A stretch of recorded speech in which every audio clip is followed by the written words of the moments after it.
Hello guys, and welcome to another profile tree video. So in today's video, we're going to be taking a look at off-page SEO strategies. So without further ado, we're going to go ahead and get started. So when most people think about SEO, they focus on what's happening on their website. Now that's with things like keywords, content, as well as technical fixes. But improving your ranking goes beyond just what's on the page.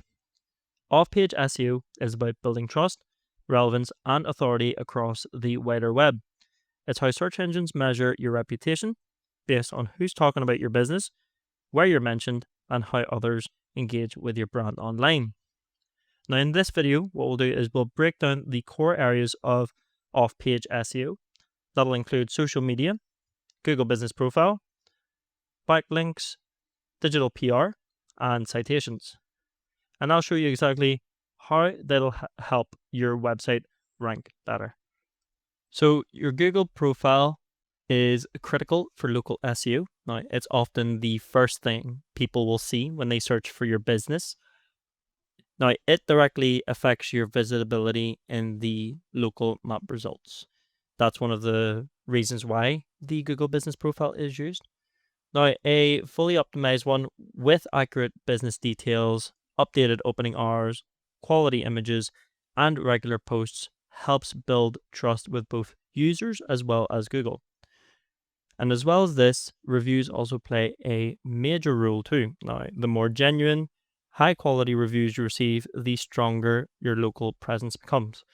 Now, you can see here with us, we've got 356 Google reviews. Now, one thing about this as well is you need to make sure that you're consistently replying to your reviews, adding updates, adding images, and it just means that the Google Business Profile doesn't remain dormant. The reason being is you don't want Google to think, right, okay, this business isn't using the Google Business Profile as much, so I'll not really recommend this business as much on the search engine results page. So the way you would do that is if you are an admin or if you own the account, you'll have this option here. Now you can edit the profile, read reviews, photos, you can advertise, add products, etc. The most important one here is to read the reviews, the photos, as well as the update and Q&A.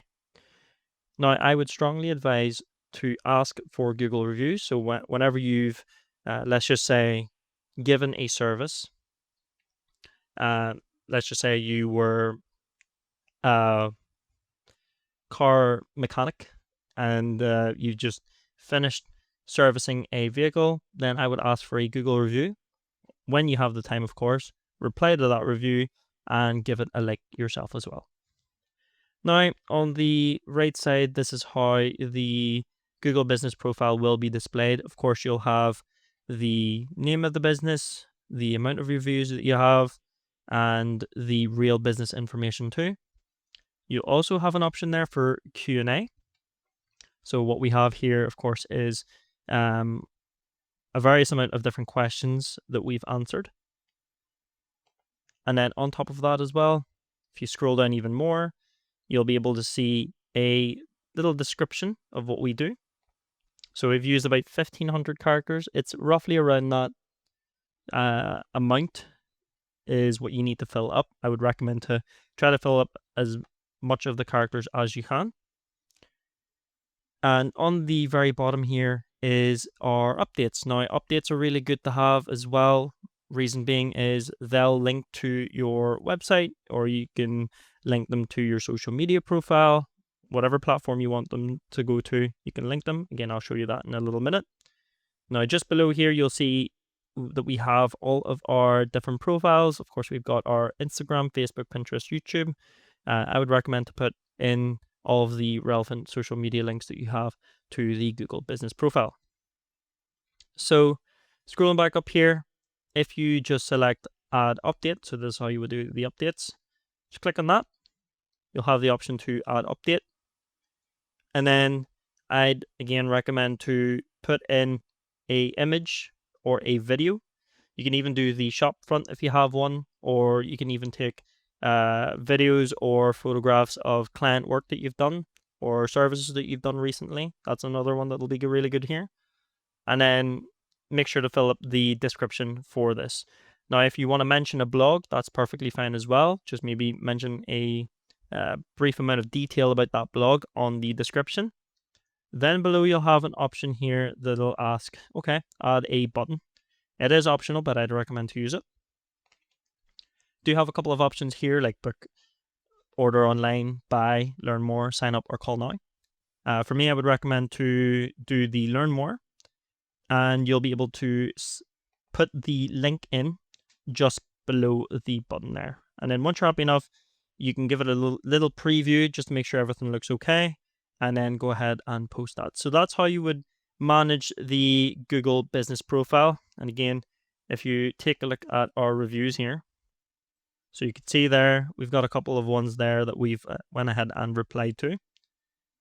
So that gives Google an indicator, right, okay, they're consistently replying and responding to all of these reviews that's been left on the Google business profile. I'll make sure that this is a relevant business to keep on the search engine results page. So that is pretty much everything to do with the Google business profile. Again, highly recommend to set one up.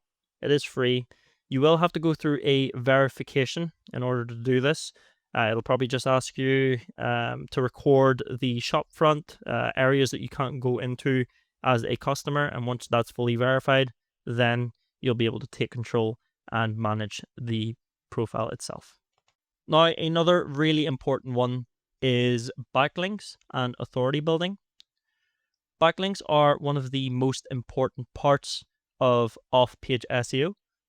They're links from other websites that point back to yours, and they act as trust signals more than anything. Now, when a reputable site links to your content, Google sees that as a vote of confidence. But quality matters far more than quantity. One link from a respected, relevant website is worth far more than dozens from low-quality directories or unrelated blogs. Now, you can earn backlinks by producing high-value content, building relationships in your industry, contributing to guest posts, or through digital PR efforts. Now, you can mainly view your backlinks using SEO tools. There is the likes of Ahrefs or SEMrush, or you can even use Uber as it suggests to check those backlinks. So just make sure that if you are creating some sort of blog on the website, make sure it's relevant enough for you to earn some sort of high quality, reputable backlink towards your website. So that's pretty much everything to do with backlinks and authority building. Now, the next section is digital PR and brand mentions. Now, digital PR, this helps you earn exposure and backlinks by getting featured in online publications, news outlets, and industry blogs. Now, these mentions, even without a direct link, can build authority, drive traffic, and raise brand awareness. Now, a successful digital PR campaign might include press releases, expert commentary, or pitching a story around your business. Now, when it's done right, it not only supports off-page SEO, but positions your brand as an authority in your field. Now, this is an example of PR. So, of course, you can see here, Belfast Newsletter. We've got DC News Now. So if I just click on it, and you can see how this is a mention to our business itself. You can see the amount here that we have. Just scrolling down through here, we've got our team, of course, and even better, we've got some links there that directs to our YouTube channel. So this is what we would say is a press release. So our next one here is social media and brand signals. Now, social media plays a supporting role in off-page SEO. While it isn't a direct ranking factor, it does help build visibility, drive engagement, and it also does create opportunities for backlinks. Now, when people share your content, mention your brand, or link to your site through social media platforms. Now, it sends trust signals to search engines. More importantly, it gets your content in front of people who may reference or cite it on their own websites. And that's where the SEO value lies. Now, you want to make sure that you focus on consistent branding, engaging content, and cross-platform presence. Now, the goal isn't just likes, it's visibility and shareability. So here we have an example. So of course our brand colors are green, and we also do have white. Now, if we scroll through here, you'll be able to see the type of templates that we've actually used. So even ones there for the Google reviews, and we also have ones there like videos as well. Now, these are fairly easy to create. Now, you can use the likes of Canva to create some of these designs. Now, again, it really just depends on the business that you have. So whether you're gonna, let's just say, sell bikes, then again, you can use brand templates that you create on Canva, and then you can showcase some of the bikes that you have, or you can even share some tips or tricks for maintenance, anything like that at all. That's how you would form your brand itself. Now, it's important as well to know that you can add links to the Instagram profile as well. Now, this is the same for Facebook. It's also the same for LinkedIn, and it's also the same for any other social media platform out there. So the one that we typically use is what we call Linktree. Now, if you open up Linktree here, this is how it looks. So we have direct access then to the YouTube channel. We've also got direct access to the website. We've also separated the blog area as well. So we've got a direct link there too, and some of the relevant topics that we have as well. Again, Linktree would be a perfect tool to use, especially when you want to just share as many links as possible. And our goal here is to drive traffic from our social media platform to the website. So that's another factor as to why social media profiles are very important to have.